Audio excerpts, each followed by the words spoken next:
시장의 잔주름까지 들여다보는 시간입니다. 시장 클로즈업. 외국인과 기관, 이런 주요 세력들, 주포들은 과연 어떤 종목들을 담고 있을까요? 이상로의 주포 잡는 포트폴리오를 통해서 저희가 공개해드리도록 하겠습니다. 자, 오늘도 MTN 힌트 이상로 전문가 나와 있습니다. 어서 오세요. 네, 반갑습니다. 네, 반갑습니다. 네. 자, 먼저 그 시장 질문부터 드려야 될 것 같아요. 네.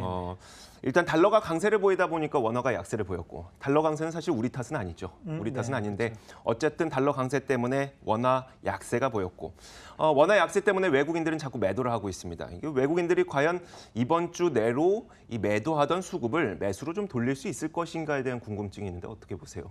네. 일단 뭐 당분간은 좀 힘들지 않겠습니까? 그래서 먼저 그렇게 좀 바라보시는 게 네네. 맞겠고, 그러면 결국에는 지금 현재 이 외국인들, 특히 이 뭐랄까요, 금액이 큰 부분들 운영하는 부분에서 가장 크게 반응을 하는 부분이 바로 불확실성입니다. 그 첫 번째가 바로 금리가 될 수 있겠고, 그 두 번째가 바로 환율이라는 부분이거든요. 하지만 이제 환율 자체가 워낙 강세 기조가 나타나고 있었다가 지금 오늘 1,100원대 이상으로 넘어서는 부분인데, 자, 그렇게 본다면 현재는 이 추세 자체가 아직까지는 결정되지 않았다는 거거든요. 뭐 1,100원대라고 하더라도 실질적으로 워낙 강세 기조에 속하는 건 마찬가지입니다. 하지만 워낙 약세 기조로 넘어갈지 아니면 그에 따라서 다시 한 번 더 이게 조정 장세로 다시 한 번 더 워낙 강세 쪽으로 들어올지는 미지수라는 거죠. 그런 부분에서 봤을 때 이 외국인들의 포지션은 쉽게 잡기는 힘들지 않겠나라는 의견을 먼저 드리도록 하겠습니다. 물론 외국인의 네. 수급을 예측할 수는 없겠습니다만 여전히 예측할 수 없다고 답변을 주신 거긴 하고, 그런데 네. 그렇다면 어떻게 대응해야 될 것인가에 대한 질문이 바로 나와야 되잖아요. 네. 걱정거리가 그 종목별로 수급을 보면요, 이렇게 시장에서 외국인들이 전반적으로 빠져나갈 때에는 어떤 종목은 외국인이 사고 있음에도 불구하고 주가가 하락하는 그런 경우도 굉장히 많거든요. 어떻게 네. 대응해야 됩니까, 이런 시장에서? 뭐 그런 부분도 있고, 사실 우리가 지금 시장에서 조금 판단하셔야 되는 것은 앞서서 이조 앵커님도 방금 말씀을 하셨는데, 그런 부분 자체를 우리가 이제 개별주 장세라고 네네. 하거든요. 그럼 결국에는 추세적인 부분, 큰 그림 안에서는 결국에는 외국인들의 매수세보다는 이런 매도세가 좀 더 우위에 설 확률이 높다고 판단한다면, 그러면 거기에서 왜 이 개별주에서는 외국인들이 들어올 수 있을까를 네, 우리가 좀 네. 판단하는 게 중요한데요. 이 부분 자체에서 좀 더 포커스를 맞춰볼 수 있는 게 바로 실적이라는 부분이 될 수 있는 판단입니다. 결국에는 지금 6월 달 말로 넘어오는 시점이기 때문에 결국에는 반기 보고서가 지금 이제 어느 정도는 마무리될 수 있는 시점이거든요. 네.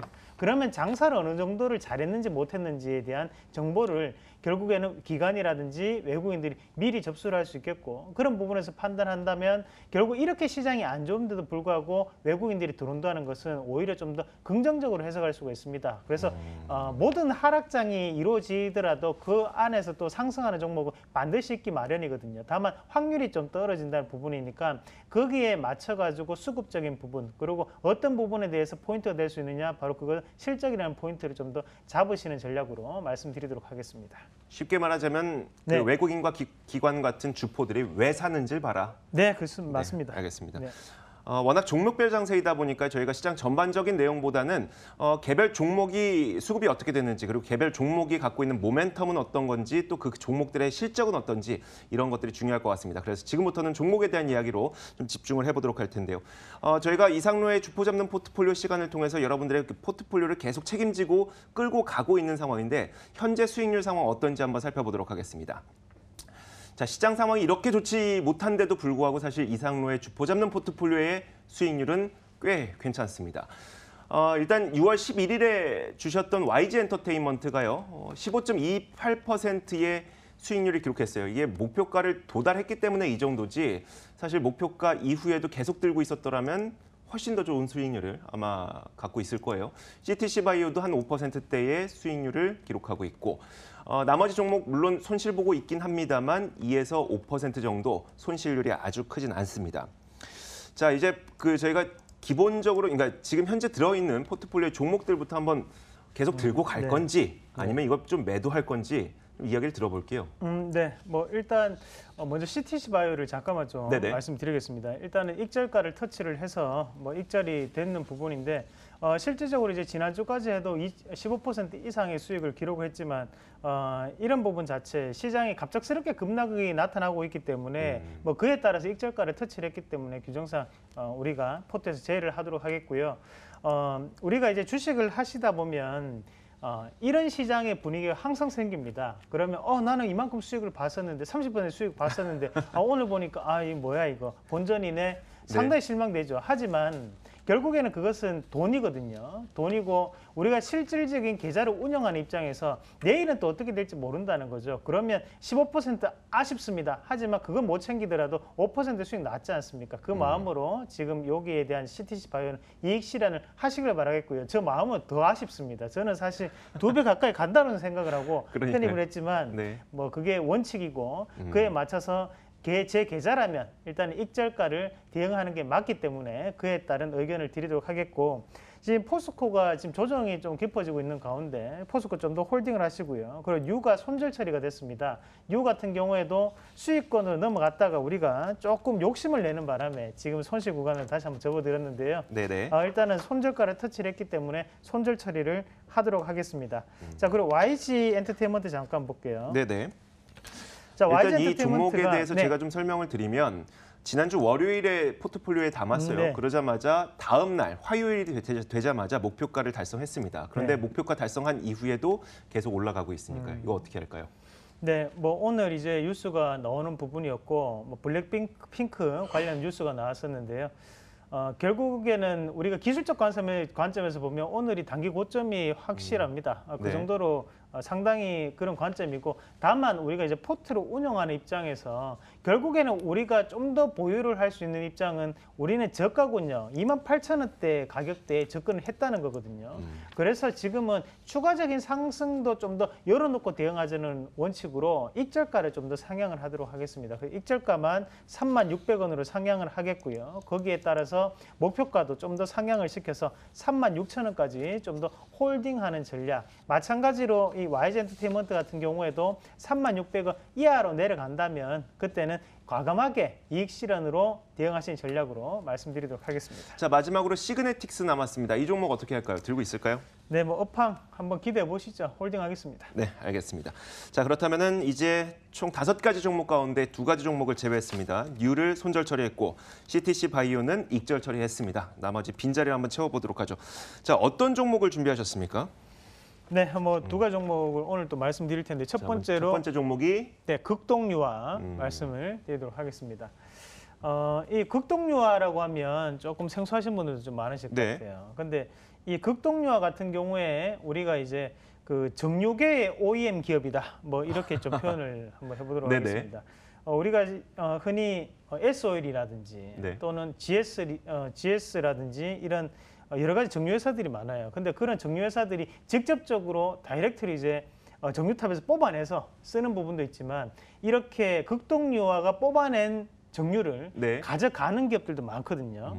네, 그러면 이제 원론적으로 이 극동유화가 생산을 해내서 그것을 납품을 하고 있다 이렇게 보시면 되겠고, 지금 극동유화 같은 경우에는 S-오일 쪽에 공급을 하고 있습니다. 그러나 결국에는 유가가 상승하고 그리고 현재 환율이 급변하는 과정에서는 또다시 극동유화라는 이런 정유 회사들이 크게 움직일 수 있거든요. 그런 부분에서 본다면 좀 더 긍정적으로 바라볼 수 있지 않겠나 말씀을 드리겠고요. 매출 같은 경우에도 전년 대비해서 큰 폭으로 3배 가까이 증가하는 모습이 나타났습니다. 그런 부분을 봤을 때 이 기업에 대한 캐파가 달라지고 있는 구간이고요. 그리고 뭐 저만이 보는 방법이죠. 바로 네. 수급을 좀 판단해 수급 보셔야 보죠. 되는데 네. 자, 일단 뭐 월봉상으로 한번 같이 보시면 고가 권역 자체가 지금은 요 가격대 4,400원대에 머물러 있는 상황이고, 그에 따라서 이제 일봉상에서 본다면 고가 권역이 4,200원, 4,300원대에 머물러 있다는 것은 아무도 이제 이익 실현을 하지 못하고 갇혀져 있는 구간이라는 거고, 그러면 그 안에서 수급적인 변화를 좀 살펴보셔야 되는데요. 네. 앞에서 우리가 외국인들의 큰 매도세가 나타났고 그에 따라서 기관은 큰 변화가 없었거든요. 네. 그럼 이 외국인들이 많이 팔았다는 것은 기관이나 또는 개인들이 사줘야 된다는 얘기인데, 기관이 사지 않았다는 건 결국에는 개인이 여기에 있는 물량을 받았다는 얘기가 되겠죠. 그러네요. 네. 그러고 난 다음 시간이 흘러서 지금 다시 한 번 더 이 가격대를 보시면 여기까지 지금 현재까지 오는 과정인데 마찬가지로 다시 한 번 더 외국인들의 많은 매도세가 나타났고 그리고 지금 기간은 소폭 664주거든요. 네. 그럼 나머지에 대한 물량 자체는 또다시 개인들이 샀다는 거죠.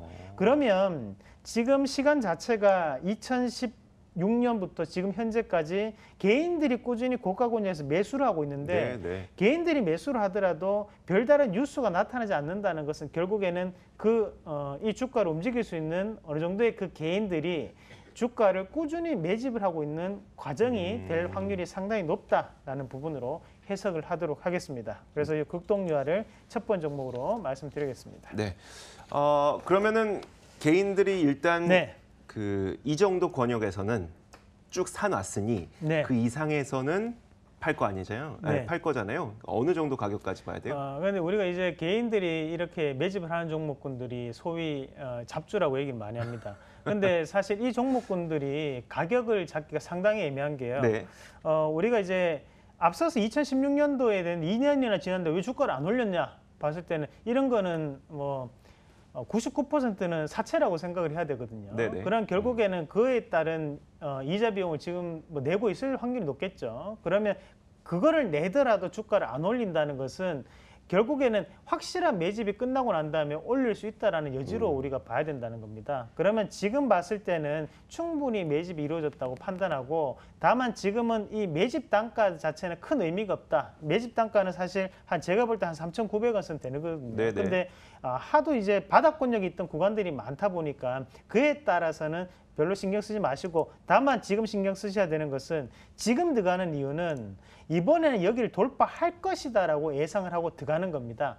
만약에 돌파를 하지 못하면 우리는 그냥 과감하게 나오면 되는 거고요. 네네. 그런 부분에서 봤을 때 손절가를 먼저 말씀드리면 손절가는 하단에 이제 3,590원으로 타이트하게 가져갈 수 있겠죠. 그리고 거기에 매수가는 현재 가격 3,750원에서 3,800원 그리고 1차적인 목표가는 상단에 있는 4,300원 제시해 드리도록 하겠습니다. 돌파하게 되면 그때는 또다시 전망을 세워주시겠죠? 네, 돌파하면 많이 간다고 봐야죠. 알겠습니다. 그때는. 네. 자, 이어서 두 번째 종목도 살펴보도록 하겠습니다. 자, 바로 나와 있습니다.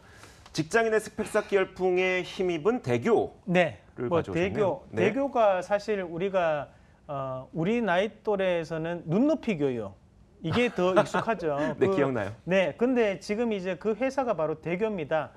대교가 이제 차이홍이라든지 이런 중국어라든지 뭐 이런 부분에 대해서 또 다른 영업 연기 부분 자체를 넓혔던 부분이고 지금 당장의 부분을 우리가 한번 생각을 해본다면 이 대교 같은 경우에는 수급만 빨리 말씀을 드릴게요. 네. 자, 한번 보시면 고가 권역에 꾸준히 매수가 들어왔던 부분 자체가 기관에 의한 매수가 꾸준히 많이 들어왔었어요. 그리고 거기에서 매도를 보시더라도 기관의 매도가 크게 잡혔고요. 대신 기관이 매수를 할 때마다 주가가 크게 움직이는 모습도 위에 나타나고 있습니다. 자, 밑에 그림이죠. 제가 이 착각을 했는데요. 밑에 그림을 보셔야 됩니다. 위에 그림이 아니고요. 아랫게 기관인 네네, 거죠? 맞습니다. 중간게 외국인? 네, 여기까지는 외국인의 움직임이 좀 더 볼 수 있겠지만 그 이후로 우리가 봤을 때 이 부분을 좀 판단해야 되는데 자, 여기서 바닥권역에서 다시 한 번 더 잡아가는 자리 그러니까 여기에서 매도를 쳐내는 자리와 다시 한 번 더 여기서도 매도를 쳐내는 자리 그리고 다시 한 번 더 매수를 보이는 자리에서 본다면 기간의 매도와 매수가 반복될 때 주가가 착실하게 올라왔었다는 거거든요. 그냥 결국에는 지금은 좀 더 적극적으로 임하고 있는 것은 기간이라고 볼 수 있겠고 다만 앞서서 말씀드렸던 여기 이 영역권 바로 8,300원대는 외국인의 영역권이겠죠. 하지만 바닥권역에서의 수급은 바로 기간에 의해서 움직이고 있기 때문에 지금은 기간 수급이 붙는 과정입니다. 거기에 따라서 우리가 좀 더 매수를 해보도록 하겠고요. 바로 가격 말씀해 주시죠. 네, 매수가는 7,740원에서 7,800원 제시해 드리겠고요. 1차적인 목표가는 8,250원, 그리고 손절가는 하단에 7,500원 제시해 드리도록 하겠습니다. 네, 알겠습니다. 자, 그럼 저희가 총 5개의 포트폴리오를 가져가게 됩니다. 오늘 극동 유화와 대교까지 포트폴리오에 포함시켰으니까요. 여러분들께서도 잘 따라와 보시기 바랍니다.